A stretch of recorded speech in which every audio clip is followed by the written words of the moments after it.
RCB की जीत के बाद विजय माल्या ने भी आरसीबी को बधाई दी थी। लेकिन आखिर विजय माल्या आजकल है कहाँ? 2016 में विजय माल्या यूके भाग गए क्योंकि इन्होंने इंडिया की कई सारी बैंक से 9,000 करोड़ लोन ले रखा था। सीबीआई का मानना था कि विजय माल्या के पास लोन चुकाने के लिए भरपूर पैसा था, लेकिन अपने पैसों से इन्होंने यूरोप में बहुत सारी प्रॉपर्टीज खरीद ली थी। लेकिन हैरान कर देने वाली बात तो ये थी कि जुलाई 2021 में लंदन हाई कोर्ट ने विजय माल्या को बैंकर डिक्लेयर कर दिया। अब 2016 से ही सरकार विजय माल्या को इंडिया वापस लाने की कोशिश कर रही है और रिपोर्ट कहती है कि पीएम मोदी को भी के केस में काफ़ी इंटरेस्ट है।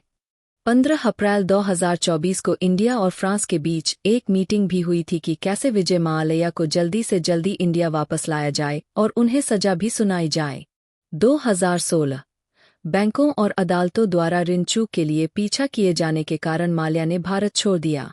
भारत का प्रत्यर्पण अनुरोध यूके की अदालतों ने 2020 में उनके प्रत्यर्पण को मंजूरी दे दी, लेकिन वे कानूनी देरी से जूझ रहे हैं। वर्तमान स्थिति 2025 उदास स्माइली अपील हारने के बावजूद माल्या अनसुलझे कानूनी मुद्दों का हवाला देते हुए यूके में ही है।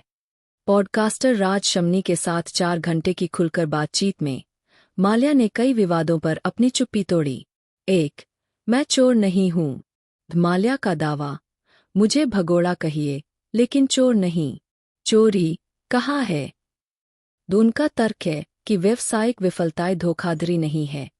उन्होंने कहा कि किंगफिशर का पतन आर्थिक कारणों से हुआ था, न कि जानबूझकर की गई गलतियों के कारण। 2. क्या वे भारत वापस आएंगे? सशर्त प्रस्ताव, अगर मुझे निष्पक्ष सुनवाई और सम्मानजनक व्यवहार मिले तो मैं गंभीरता से लौटने पर विचार करूंगा।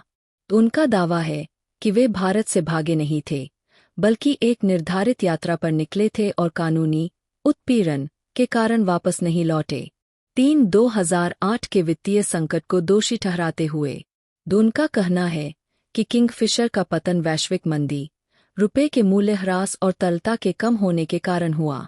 उनका दावा है कि उन्होंने एयरलाइन को छोटा करने का प्रस्ताव देकर उसे बचाने की कोशिश की, लेकिन सरकार ने समर्थन देने से इनकार कर दिया।